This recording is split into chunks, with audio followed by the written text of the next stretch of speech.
The glass doors of the Gangnam apartment building reflected a woman who had forgotten herself. Min Seo stood in the lobby, her worn canvas bag clutched against her side, watching her husband through the floor-to-ceiling windows. Jae-won was laughing, his head thrown back in that carefree way she remembered from their early dating days. But he wasn't laughing with her. The woman beside him wore a crimson dress that hugged every curve, her hair cascading in perfect waves down her back. She touched his arm with familiar ease, and he leaned into her touch like a flower seeking sunlight. 3 years of marriage, and Min Seo had become invisible. She wore the same gray cardigan every day, pulled her hair into the same practical bun, and spent her evenings cooking meals that Jae-won barely touched before claiming he had another late meeting. The meetings were real, she realized now, watching him guide the woman into a sleek black car. Just not the kind he'd been describing. Her phone buzzed. A message from her mother asking when she'd visit the family home in Bucheon. She couldn't face them, couldn't admit that the successful art dealer her parents had been so proud of her marrying was slipping through her fingers like sand. Min Seo had given up her position as assistant curator at the National Museum of Korea to support Jae-won's gallery, had made herself smaller and quieter to fit into his expanding world. The elevator doors opened behind her. She should go upstairs, confront him when he returned smelling of expensive perfume and excuses. Instead, she turned and walked out into the humid Seoul evening, her feet carrying her toward Cheonggyecheon Stream where the city lights danced on the water's surface. That night, sitting on a bench beside the flowing water, Min Seo made a decision. She wouldn't be the woman who begged or cried or made herself even smaller. She would become someone he couldn't ignore, couldn't dismiss, couldn't forget. Not for him, she realized as the cool breeze lifted the hair from her face. For herself. The next morning, Min Seo stood in front of their apartment mirror for the first time in months, really seeing herself. 31 years old, with eyes that had once sparkled with ambition, and a smile that had drawn people to her. Where had that woman gone? When had she traded her dreams for the role of supportive wife to a man who no longer saw her?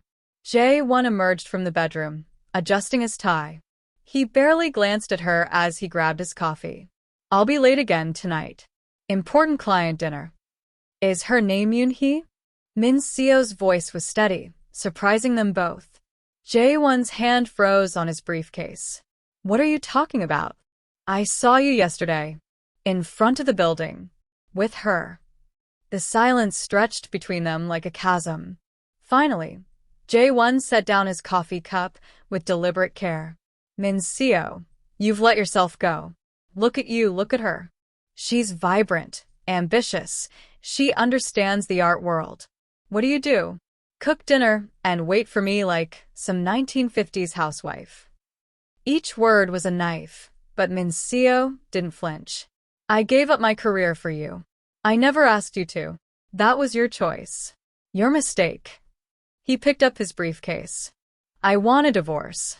Yoon-hee and I are moving to the Hanamdong penthouse next month. You can keep this place. The door closed behind him with a soft click that echoed louder than any slam. Min Seo stood in the empty apartment, surrounded by furniture they'd chosen together, photographs from a time when his smile had been genuine. She walked slowly to the window, looking out over the Gangnam skyline. The morning sun was turning the glass towers golden, and somewhere in that glittering landscape, Jae-won was already forgetting her. Min Seo pulled out her phone and stared at it for a long moment. Then she opened her contacts and scrolled to a name she hadn't called in 2 years. Dr. Kim Hae-jin, her former professor at Hangik University, who had been her mentor during her graduate studies and had remained a friend even after Min Seo had left the museum world. The phone rang 3 times before a familiar voice answered. Min Seo? Is that really you? Professor Kim. I'm sorry to call out of the blue like this. Don't be ridiculous. I've been hoping you'd call for months. Years, actually. There was warmth in Dr. Kim's voice, and something else. Concern. How are you? I heard you left the museum. I did. To support my husband's gallery. But things have changed. Min-seo took a breath. Professor, you mentioned once that if I ever wanted to come back to the art world, you'd help me. Is that offer still open? There was a pause, and Min-seo could almost see Dr. Kim's careful expression, the way she would adjust her glasses when she was thinking. What happened? My marriage is ending. I need to rebuild my life, and I want to start with my career. I want to come back to what I loved. Come to my office tomorrow morning, 10 o'clock. We have a lot to discuss. Dr. Kim's voice was firm, decisive. And Min-seo? Welcome back. That afternoon, Min-seo made her second call, this time to her best friend from university, Soo-ah, who owned a boutique called Seoul Silhouette in the fashionable Apgujeong district. Soo-ah had been telling Min-seo for years that she was hiding her beauty, that she dressed like she wanted to disappear. Finally, Soo-ah said when Min-seo explained what had happened. I've been waiting for you to wake up. Come to the boutique right now. We're going to transform you. Soo-ah, I can't afford your clothes. Not yet. Who said anything about paying? Consider it an investment in your future.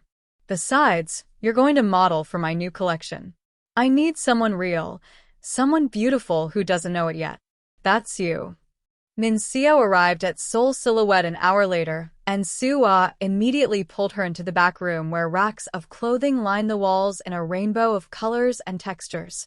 First things first. We're burning that cardigan. Metaphorically. I'm actually going to donate it because I'm not a monster. It's comfortable. It's a security blanket. You don't need security anymore. You need armor. Soo-ah pulled out a sleek black blazer with subtle detailing at the shoulders. Try this with these pants. And these heels. Don't argue. For the next 2 hours, Soo-ah worked her magic. She assembled outfits that were professional but striking, elegant but confident. She showed Min-seo how to layer, how to accessorize, how to use clothing as a form of self-expression rather than camouflage. By the time they were done, Min-seo had a completely new wardrobe, and more importantly, she'd started to remember what it felt like to take up space.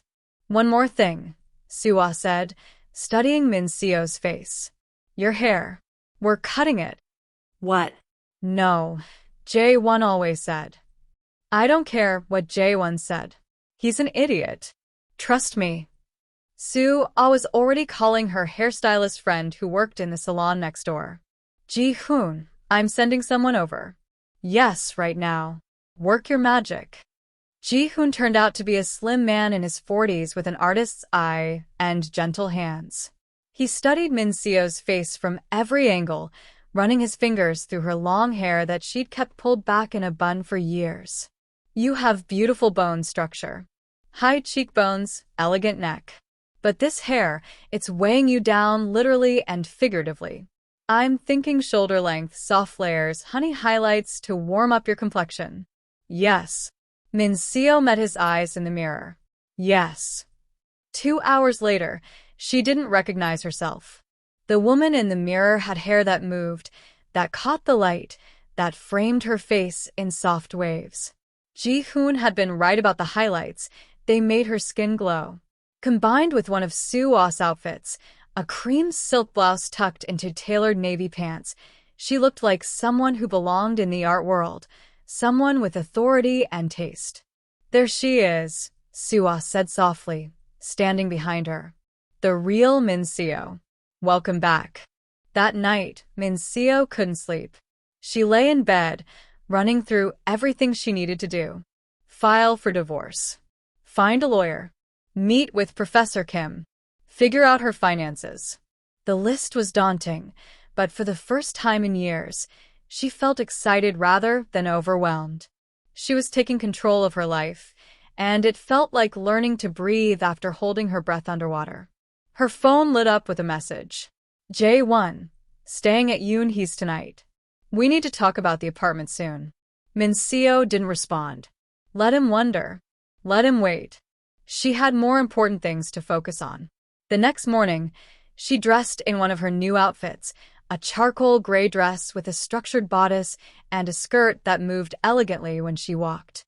She'd practiced with a makeup tutorial Sue had sent her, keeping it simple but polished. When she looked in the mirror, she saw competence, capability, confidence.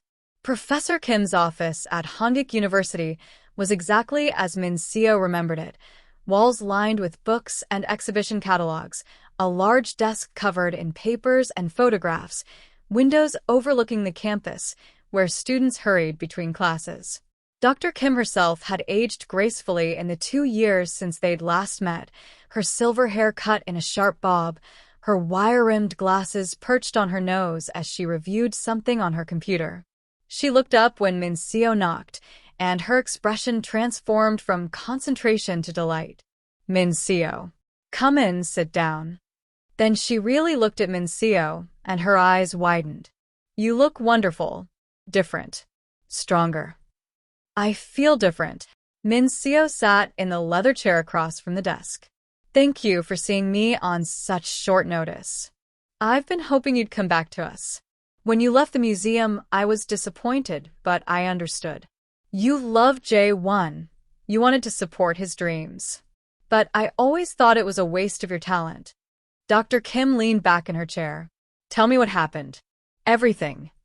Min Seo did, the words pouring out in a way they hadn't with Suwa, because Dr. Kim understood the professional loss as well as the personal one. She talked about watching her career fade while J1's flourished, about feeling invisible, about the affair and the divorce demand. When she finished, Dr. Kim was quiet for a moment. J1 is a fool, she said finally. But that's his loss and potentially your gain. Min Seo, I've been working on something, a project I think you'd be perfect for. The Seoul Foundation for Arts and Culture is establishing a new department focused on contemporary Korean art. They need a senior curator, someone with academic credentials and practical experience, someone who understands both the traditional and the modern. I've been on the search committee, and honestly, we haven't found the right person. Until now. Min Seo's heart began to race. You think I could do it? I know you could. Your thesis on the intersection of traditional Korean aesthetics and contemporary installation art is still referenced. Your eye for emerging talent is exceptional. And you have something many curators lack. You understand story. You can make people feel something about art, not just appreciate it intellectually. Dr. Kim pulled out a folder and slid it across the desk. This is the job description. The position starts in 6 weeks, which would give you time to sort out your divorce, get settled. The salary is competitive, and there's room for growth. They're planning a major exhibition in 3 months, the Seoul International Art Gala. You'd be in charge of curating it. Min Seo took the folder with trembling hands. This was more than she'd dared to hope for, a real position with responsibility and prestige. What do I need to do? Submit your CV and a proposal for the gala exhibition. The committee will interview you, but I'll be honest, my recommendation carries weight. If you want this, it's yours. Dr. Kim smiled. But only if you're ready to work harder than you ever have. This isn't a job for someone who wants to fade into the background. I'm done fading, Min Seo said firmly. I want this. I want to prove I can do it. Then let's get started. They spend the next 3 hours working on Min Seo's proposal. Dr. Kim shared information about the foundation's mission, their donor base, the kind of exhibition that would generate excitement and funding. Min Seo's mind came alive in a way it hadn't in years, ideas flowing as she outlined a concept focused on transformation and identity in contemporary Korean art. This is excellent, Dr. Kim said as they reviewed Min Seo's rough draft. Refine it over the weekend, and I'll submit it to the committee on Monday. Plan on an interview next week. Min Seo left the university feeling like she was walking on air. She stopped at a coffee shop in Hongdae, ordered an Americano, and sat by the window watching the neighborhood bustle with creative energy. Students with paint-stained jeans, musicians carrying guitar cases, young people who still believed they could change the world with their art. She'd been one of them once, and she was reclaiming that part of herself. Her phone rang. An unknown number. She almost didn't answer, but something made her pick up. Ms. Park Min-seo? A woman's voice, professional and crisp. Yes, speaking. This is attorney Young Mi-kyung from Young and Associates. Dr. Kim Hye-jin recommended I contact you regarding a divorce matter. Do you have time to discuss your case? Min-seo had forgotten that Dr. Kim had also promised to recommend a divorce attorney. Yes, I have time. Excellent. Can you come to my office tomorrow afternoon? I'll need to review the details of your marriage, assets, and your husband's infidelity. Dr. Kim mentioned there was another woman involved. They set an appointment for 2 o'clock the next day, and Attorney Young gave Min-seo a list of documents to bring. When Min-seo hung up, she felt another piece of her new life clicking into place. She wasn't just running away from her failed marriage, she was methodically, carefully building something new. The weekend passed in a blur of work. Min-seo refined her exhibition proposal, researched contemporary Korean artists, sketched out floor plans and thematic groupings. She barely slept, fueled by coffee and the electric feeling of purpose. By Monday morning, she had a 20-page proposal that she was genuinely proud of. Her meeting with Attorney Young was enlightening and slightly terrifying. The lawyer was a sharp woman in her 50s who listened to Min-seo's story with a practiced expression, taking notes on a legal pad. You gave up your career to support his business? Attorney Young asked. Yes. I was assistant curator at the National Museum. I left when his gallery started requiring more of his time. And you helped him how? Specifically. Min-seo thought back. I managed his schedule, handled correspondence with artists, helped him prepare for exhibitions. I used my connections in the art world to introduce him to collectors and critics. I essentially worked as his unpaid assistant while he built his reputation. Attorney Young's smile was satisfied. That's what I needed to hear. Under Korean law, contributions to a spouse's career development are considered an asset division. You're entitled to compensation for the professional sacrifices you made. Plus, given the infidelity, we have strong grounds for a favorable settlement. I don't want to be vindictive. I just want what's fair. Fair means you walk away with the resources to restart your career and life. Leave the negotiating to me. Attorney Young made more notes. I'll have my assistant draft the initial filing. We'll request mediation first. Try to settle this without going to court. But be prepared for your husband to resist.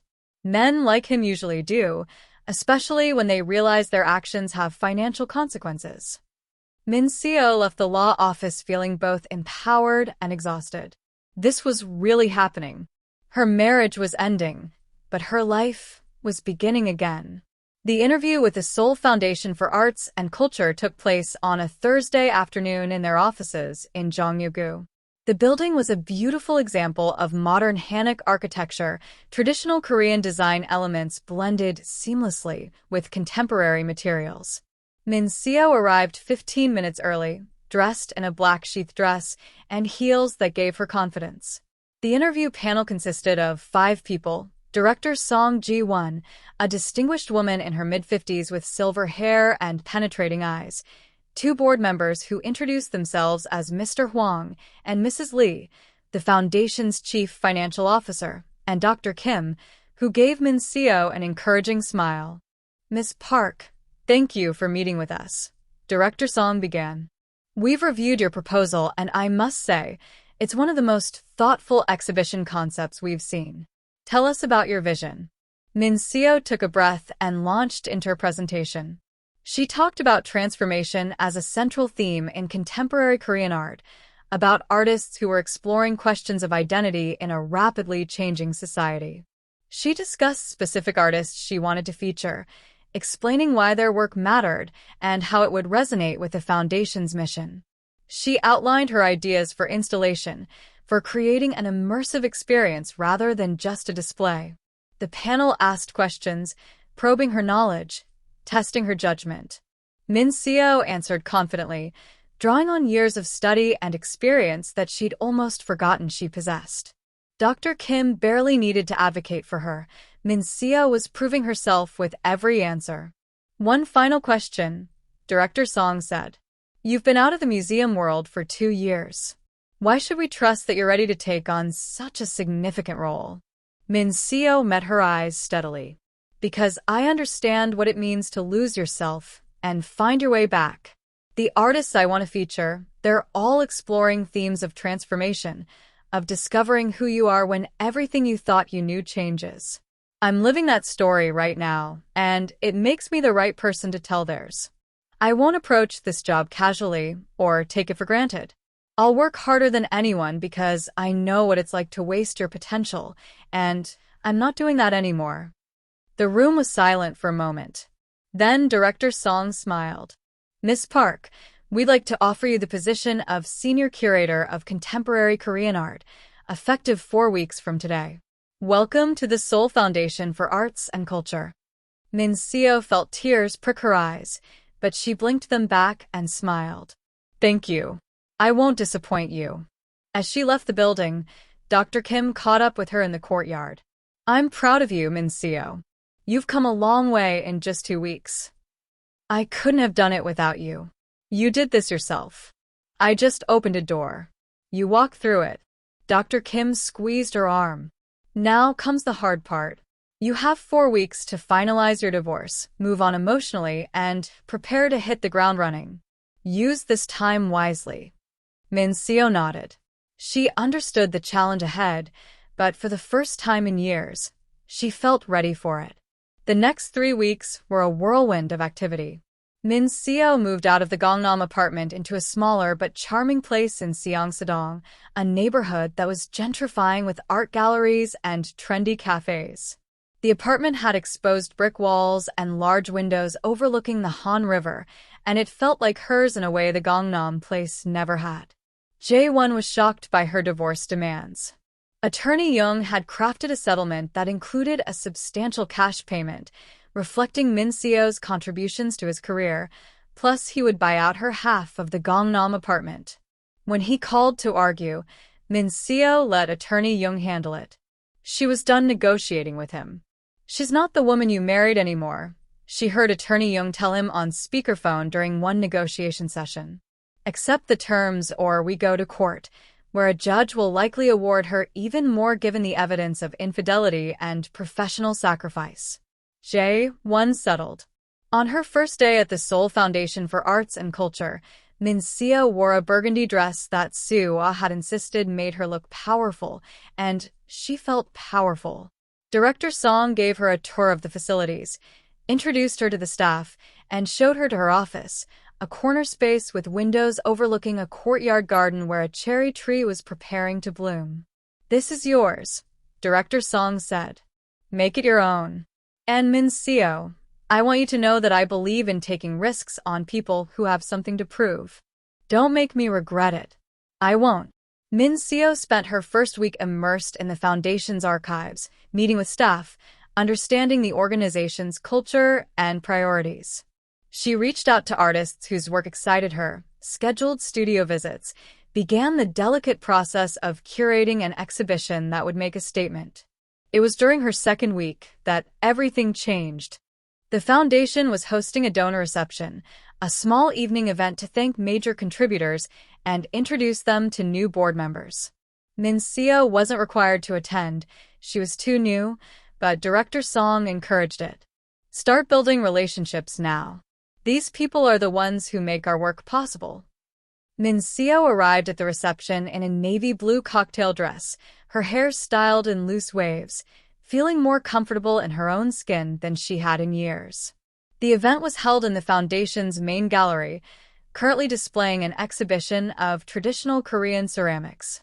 About 50 people mingled, sipping wine and making polite conversation. She was admiring a particularly beautiful celadon vase when a deep voice beside her said, "It's from the Goryeo period. 12th century, if I'm remembering correctly." Minseo turned and found herself looking up at a man who made her breath catch. He was tall, probably 6 feet, with broad shoulders barely contained by his perfectly tailored charcoal suit. His dark hair was slightly longer than was fashionable, touching his collar, and his face was all strong lines and sharp angles.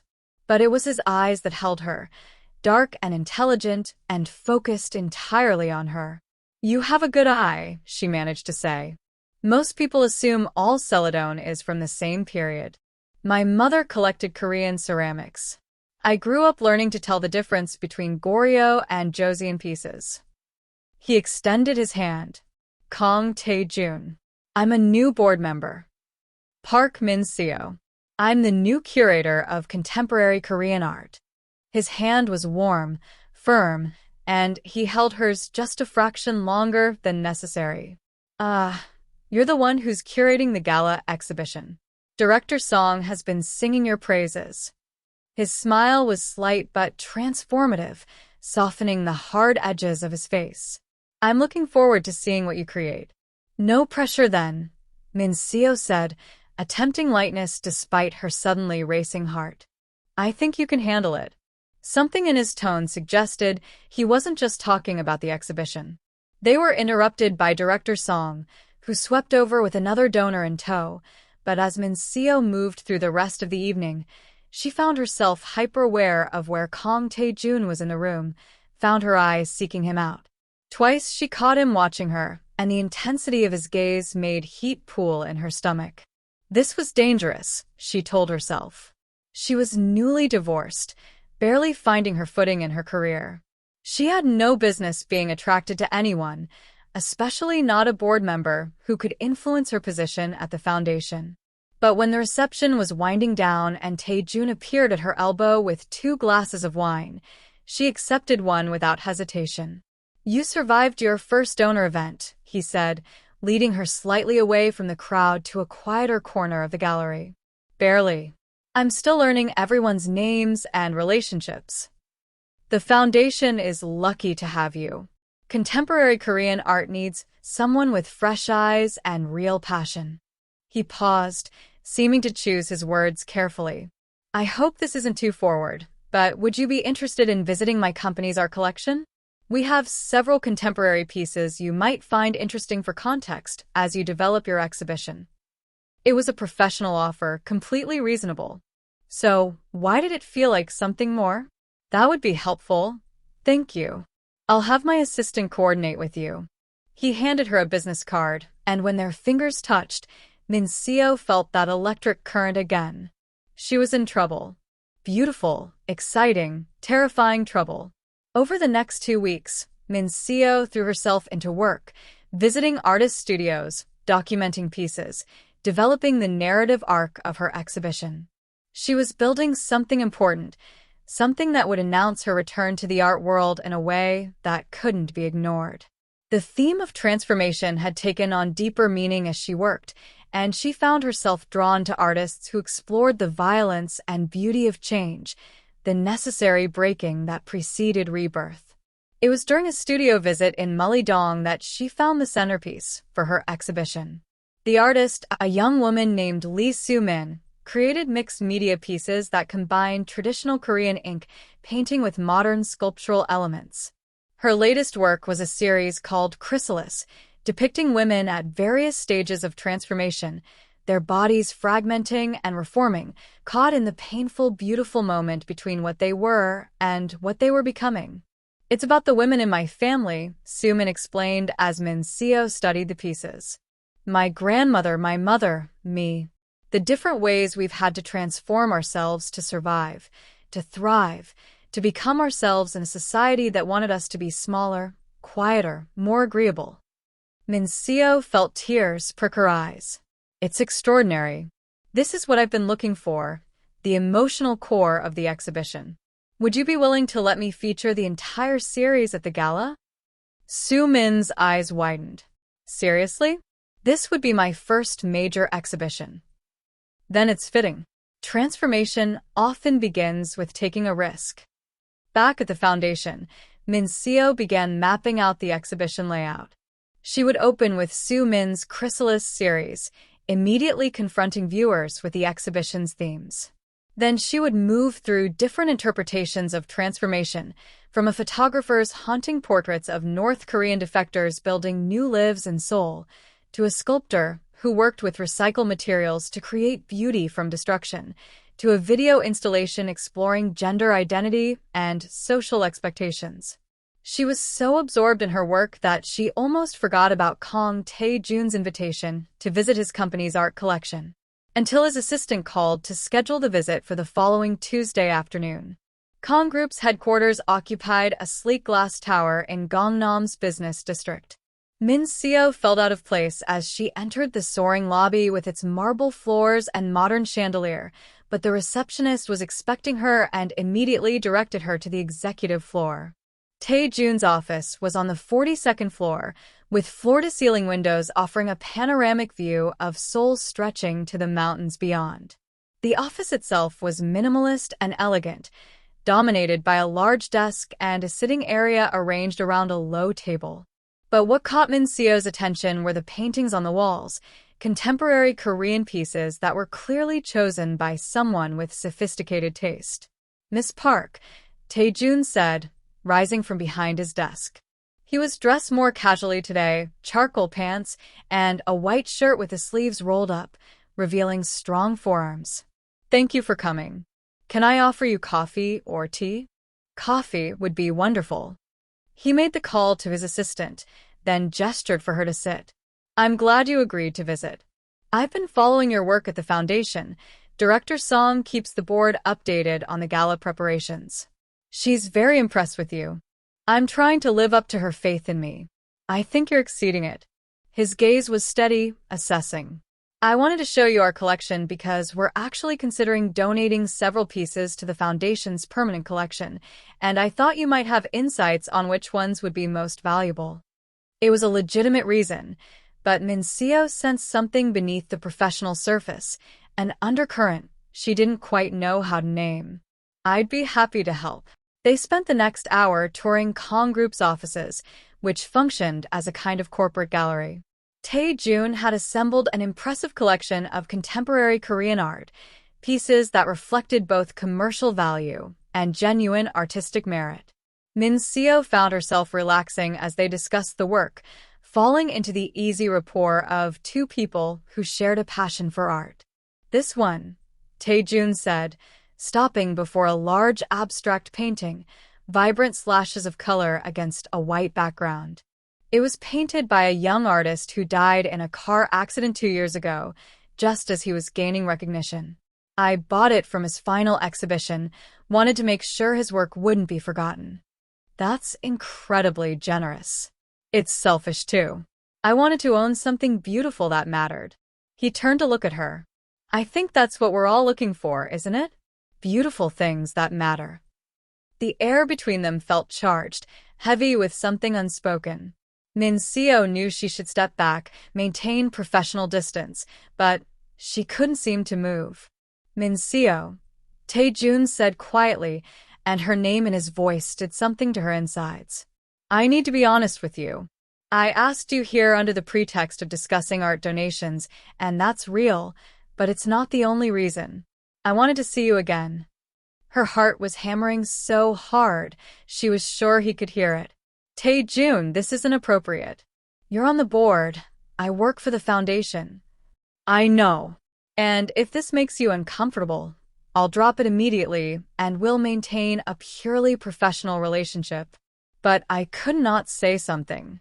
He took a step closer, close enough that she could smell his cologne, something subtle and expensive. "From the moment I saw you at that reception, you've been all I can think about.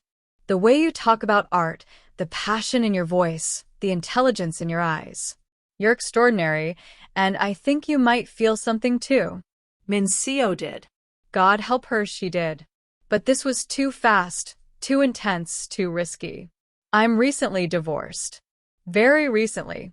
I'm not ready for anything complicated." "Then let's keep it simple.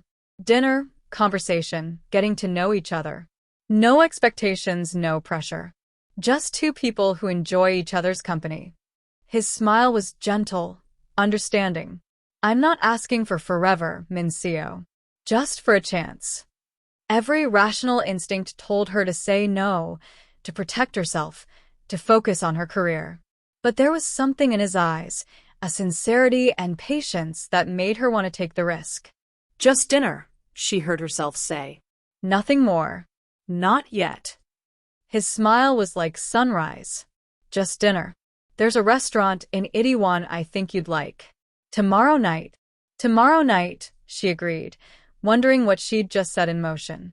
The restaurant was called Moonlight, tucked away on a quiet side street in Itaewon. It was small and intimate, with soft lighting and tables far enough apart to allow private conversation. The menu was contemporary Korean fusion, traditional flavors reimagined through modern techniques.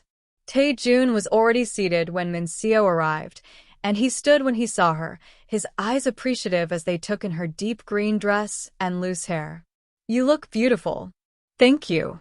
She sat, accepting the menu from the attentive server. "Have you been here before?" "Many times." The chef is a friend from university. He was studying business, discovered his passion for food, and completely changed his life path. I admire that kind of courage. They ordered, and as they waited for their food, conversation flowed with surprising ease. Tae-jun asked about the Gala exhibition, and Min-seo found herself sharing her vision, the artist she was featuring, the story she wanted to tell. He listened with genuine interest, asking thoughtful questions that showed he understood not just art but her approach to it. "You're building something important," he said. "This exhibition is going to change how people think about contemporary Korean art." "I hope so. It feels like everything I've been working toward, even when I didn't realize I was working toward it." "Tell me about before. About your marriage, if you're comfortable talking about it." Min-seo hesitated, then decided honesty was easier than evasion. She told him about J1, about giving up her career, about the slow erosion of her identity. She talked about the betrayal and the divorce, the painful process of reclaiming herself. "He was an idiot," Tae-jun said bluntly. "To have you and not see your value, to ask you to make yourself smaller. That's not love, that's selfishness. I let it happen. I made myself disappear. Because you loved him. That's not a weakness, Min-seo. It just means you gave your trust to the wrong person." Tae-jun reached across the table and took her hand, his thumb brushing across her knuckles. "The right person would never ask you to be less than you are. They'd celebrate everything you are and help you become even more." The simple touch, the warmth of his hand on hers, made Min-seo's throat tight with emotion. "How do you know the right things to say?" "I'm not saying what I think you want to hear. I'm saying what I believe." He squeezed her hand gently before releasing it. "Tell me about you before your marriage." Who was Park Min-seo at 25? So she did. She talked about university, about falling in love with Korean contemporary art, about the thrill of her first curatorial project at the museum. She remembered that younger version of herself, passionate and ambitious and fearless, and realized she was becoming her again, but wiser, stronger, more certain. They lingered over dinner for 3 hours, conversation meandering from art to family to dreams for the future. Tae-jun told her about growing up as the youngest son in a powerful business family, the pressure and privilege that came with the Kong name. He talked about studying architecture at MIT, about the loneliness of being Korean in America, about eventually finding his place by accepting that he belonged to both worlds and neither. "I came back to Seoul 10 years ago, took over the company when my father retired. Everyone expected me to just maintain what he'd built, but I wanted to do something different. I started focusing on sustainable development, on creating spaces that served communities rather than just generating profit." He smiled ruefully. "It was controversial. My board thought I was being naive. But you succeeded. Eventually.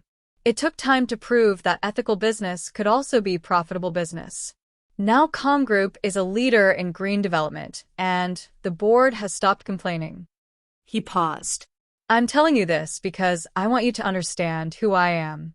I'm not interested in surface things, in maintaining appearances. I care about substance, about making things that matter. That's why I'm drawn to you." Min-seo felt heat rise to her face. "You barely know me." "I know enough." I know you're brilliant and passionate and brave enough to rebuild your life from scratch. I know you see beauty and meaning in art that most people miss. I know when you talk about transformation, you're not just discussing aesthetic theory, you're sharing something personal. His gaze was intense. I want to know more. I want to know everything. The air between them felt electric, charged with possibility. Min-seo knew she should be cautious, should protect her still-healing heart, but Tae-jun made her want to take risks, to believe in second chances. I'm scared, she admitted quietly. Scared of making another mistake, scared of getting hurt again. I understand. And I'm not going to rush you or push for more than you're ready to give. Tae-jun signaled for the check. But Min-seo, I need you to know something. I'm serious about this, about you. Whenever you're ready, however long it takes, I'll be here. He drove her home, and they sat in his car outside her Seongsadong apartment, neither quite ready for the evening to end. The Han River glittered in the distance, and the neighborhood's trendy cafes were still lit up, young people moving between them in clusters. Thank you for tonight, Min-seo said. For dinner, for listening, for being patient. Thank you for taking a chance on me. Tae-jun lifted her hand and pressed a soft kiss to her knuckles, the gesture old-fashioned and sweet. Can I see you again? Soon? Yes. The word came easily, naturally. I'd like that. Over the next month, Min-seo and Tae-jun fell into a pattern. They met for coffee between her studio visits, took long walks along Cheonggyecheon Stream in the evenings, explored Seoul's neighborhoods together. Tae-jun showed her the city through his eyes, taking her to hidden art galleries in Samcheongdong, to hole-in-the-wall restaurants in Mangwon-dong that served the best food she'd ever tasted, to the rooftop of an office building he designed where they could see all of Seoul spread out beneath them like a circuit board of light. He was patient with her hesitation, never pushing for physical intimacy beyond holding hands and the occasional kiss on her cheek when they parted. Min-seo appreciated his restraint even as she found herself wanting more, found herself thinking about him at odd moments during the day, found herself smiling when his name appeared on her phone. You're in love, Soo-ah announced one afternoon when they met for coffee. Don't deny it. You have that look. What look? The one where you're glowing from the inside out. The one where you can't stop smiling even when you're trying to be serious. The one that says you've found something real. Soo-ah squeezed her hand. I'm happy for you, Min-seo. You deserve this. It's too soon. I'm not supposed to feel this way yet. Says who? There's no timeline for healing, no rulebook that says you have to wait a certain amount of time before moving on. If Tae-jun makes you happy, if he treats you with respect and kindness, then embrace it. Min-seo wanted to. God, she wanted to. But part of her was still afraid, still waiting for the other shoe to drop, for Tae-jun to reveal some hidden flaw or expectation that would require her to change. It was Tae-jun who finally addressed her fears head-on. They were walking along the Han River on a Saturday evening, the setting sun painting the water gold and pink, when he stopped and turned to face her. Min-seo, I need to say something, and I need you to really hear me. His expression was serious. I know you're afraid. I know your ex-husband hurt you deeply, made you doubt yourself. But I'm not him. I'm not going to ask you to be anyone other than who you are. I'm not going to make you feel like you need to change or shrink or hide parts of yourself to keep me interested. I'm falling in love with you exactly as you are. Min-seo's breath caught. Tae-jun, you don't have to say anything. I'm not asking for a declaration in return. I just need you to know where I stand, what you mean to me. He cupped her face in his hands, his thumbs brushing across her cheekbones. You're brilliant and beautiful and brave, and I feel lucky every day that you're giving me a chance. So take all the time you need to trust this, to trust me. I'm not going anywhere. Tears slipped down Min-seo's cheeks, and Tae-jun gently wiped them away. Then she rose on her toes and kissed him, really kissed him, pouring all her fear and hope and growing love into the press of lips. He made a sound low in his throat and pulled her closer, one hand tangling in her hair, and for a long, perfect moment there was nothing but the two of them and the river and the golden evening light. When they finally broke apart, both breathing hard, Taejun rested his forehead against hers. I've been wanting to do that for weeks. So have I, Min-seo admitted. I'm falling for you too. It terrifies me, but I can't seem to help it. Then let's be terrified together. But let's also be happy together, because life's too short to let fear make all our decisions. They walked back to her apartment hand in hand, and when they reached her door, Taejun kissed her again, slow and deep and full of promise. Call me tomorrow? Definitely. Min-seo watched him walk away, then went inside and leaned against the door, her heart full to bursting. She was happy. Despite everything, despite the divorce and the pain and the rebuilding, she was genuinely, radiantly happy. The next 6 weeks passed in a blur of gala preparation and stolen moments with Taejun. Min-seo worked 16-hour days, finalizing the exhibition, coordinating with artists, overseeing installation. The foundation's main gallery was transformed into a journey of transformation itself, each section flowing into the next, the artwork telling a cohesive story about change and identity and becoming. Director Song was thrilled with the results. This is beyond what I hoped for, she said during the final walkthrough. Min-seo, you've created something extraordinary. The board is already talking about making the Gala exhibition an annual event with you as lead curator. Min-seo felt pride swell in her chest. She'd done this. She'd taken her pain and her passion and created something that mattered, something that would help people see contemporary Korean art in a new way. But now came the part she'd been dreading. The gala itself, where Seoul's cultural elite would judge both the art and her. Where she'd have to navigate social dynamics and donor relationships and the possibility of running into people from her old life. The possibility of running into J1. She tried not to think about it as Soo-ah helped her prepare the day of the gala. Her friend had insisted on coming over early, bringing a team of stylists to help with hair and makeup. The dress they'd chosen was a midnight blue silk that seemed to shift color with the light, elegant and sophisticated without being showy. You look like a different person from the woman I met at my boutique 2 months ago, Soo-ah said as the hairstylist put the final touches on Min-seo's updo, soft curls framing her face. No, that's wrong. You look like yourself. The self you were always meant to be. Min-seo studied her reflection. Soo-ah was right. The woman in the mirror was confident, capable, radiant. She looked like someone who belonged in the art world, someone with authority and vision. Her phone buzzed. A text from Taejun. I know you're nervous about tonight. Don't be. You've created something beautiful, and everyone's going to see what I already know, that you're exceptional. I'm proud of you.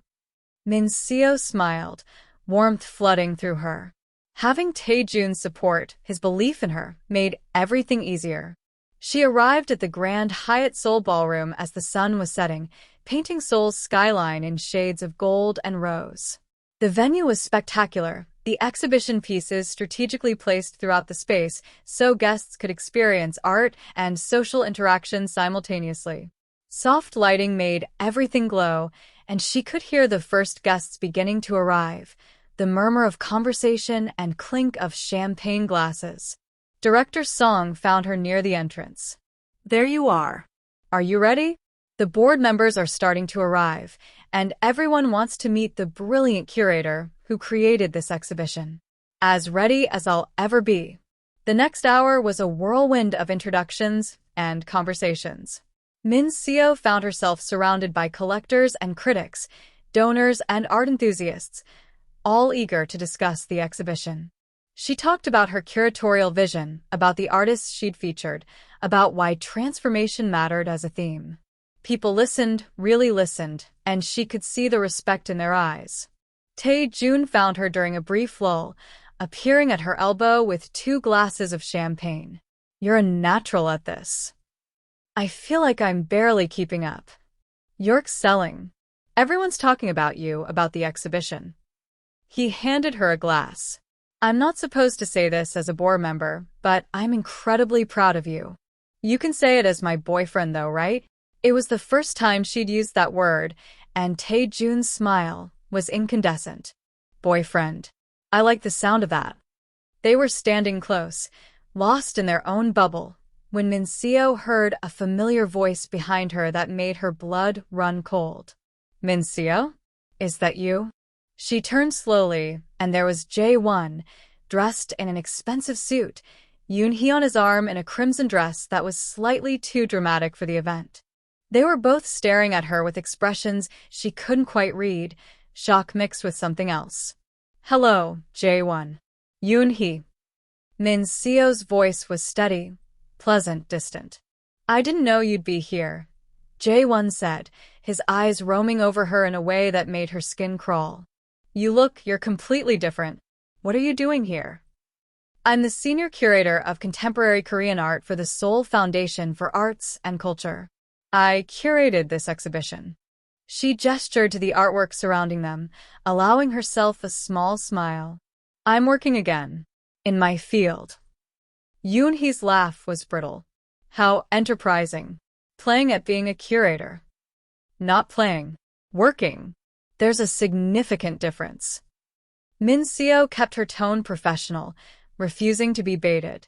Min-seo, we should talk, Jae-won said, stepping closer. Privately. I've been trying to reach you. I receive your messages. I chose not to respond. You can't seriously still be angry about what happened. I made a mistake with Yoon-hee. I see that now. Things aren't working out the way I thought they would. He shot a quick glance at Yoon-hee, who looked furious. I think we should reconsider the divorce. We were good together once. We could be again. Min-seo felt Tae-jun's hand settle on the small of her back, warm and reassuring. She straightened her shoulders. No, Jae-won. We couldn't. Don't be childish. You can't throw away 7 years of marriage over one mistake. I'm not throwing anything away. You did that when you decided I wasn't good enough for your new life. When you made me feel invisible and inadequate. When you fell in love with someone else. Min-seo's voice was calm, measured. The divorce is final. I've moved on, and so should you. Jae-won's eyes darted to Tae-jun, seeming to really see him for the first time. His face went pale. You're with him? With Kong Tae-jun. We're together, Min-seo confirmed, and felt Tae-jun's hand press more firmly against her back in silent support. So you replaced me. That didn't take long. I didn't replace you. I found someone who sees my value, who encourages me to be myself rather than trying to reshape me into what he wants. Min-seo met his eyes steadily. Jae-won, I hope you find happiness. I genuinely do. But you won't find it with me. That chapter is closed. She turned away, letting Tae-jun guide her toward another group of guests, feeling Jae-won's stare burning into her back. Her hands were trembling slightly, and Tae-jun noticed immediately. Are you okay? He murmured, low enough that only she could hear. I'm perfect, actually. That was easier than I thought it would be. You were magnificent. Gracious but firm. He knows he lost something irreplaceable. Good. Let him regret it. Min-seo took a sip of her champagne, feeling the tension drain from her shoulders. Now, let's enjoy the rest of the evening. This is my night, and I'm not letting him ruin it. The gala was a tremendous success. The silent auction raised more money than projected. Several major collectors committed to purchases, and the media coverage was overwhelmingly positive. Min-seo overheard snippets of conversation praising the exhibition's emotional resonance, its fresh perspective on Korean contemporary art, its powerful curatorial voice. As the evening wound down and guests began to leave, Tae-jun pulled her onto the terrace overlooking Seoul. The city sprawled beneath them, a sea of lights stretching to the mountains, and Namsan Tower glowed like a beacon in the distance. You did it, Tae-jun said, pulling her close. You created something beautiful and important, and everyone knows it. We did it. I couldn't have done this without your support. Yes, you could have. You're stronger than you know, Minseo. He cupped her face in his hands, his expression serious. I need to tell you something. I know we've only been together a few months, and I know you're still healing from your divorce. But I need you to know that I'm serious about this, about us. I'm in love with you, completely and irrevocably. And when you're ready, when you feel ready, I want to build a life with you. Tears pricked Minseo's eyes. Tae-jun, I'm in love with you too. You help me remember who I am, help me believe I deserved good things. I'm not sure I'm ready for forever yet, but I'm ready for tomorrow, and the day after that, and all the days that come after. That's enough for now. That's everything. He kissed her softly, a promise and a beginning, and Minseo felt something settle in her chest. Peace. Certainty. Joy. They stood on the terrace for a long time, wrapped in each other's arms, watching Seoul breathe and glow beneath them. Minseo thought about the woman she'd been 6 months ago, invisible and lost and broken. That woman felt like a stranger now, someone from another life. She'd been transformed, not by Tae-jun or the job or the divorce, but by her own choice to reclaim herself. Everything else, the love and the career and the confidence, had followed from that single decision to stop making herself small. What are you thinking? Tae-jun murmured against her hair. That I'm happy. That I'm exactly where I'm supposed to be. Minseo pulled back to look up at him. Thank you for being patient with me, for giving me time to heal. Thank you for letting me in. He kissed her forehead. Come on, let's go home. You're home, if that's okay. I want to fall asleep with you in my arms and wake up with you tomorrow. Minseo nodded, feeling a flutter of nervous anticipation. This was another step, another risk, another piece of her new life falling into place. But she was ready for it, ready for all of it. They left the gala hand in hand, stepping out into the Seoul night that felt full of possibility.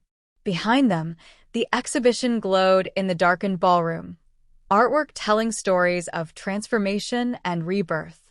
Ahead of them, the city spread out in endless light, full of paths not yet taken and futures not yet written. Minseo had been broken and rebuilt herself. She'd been lost and found her way home. She'd been invisible and chosen to be seen. And now, with Tae-jun beside her and her career flourishing and her heart finally healed, she was ready for whatever came next. Not because someone else believed in her, but because she believed in herself. That was the real transformation, the one that mattered most. Everything else was just the beginning.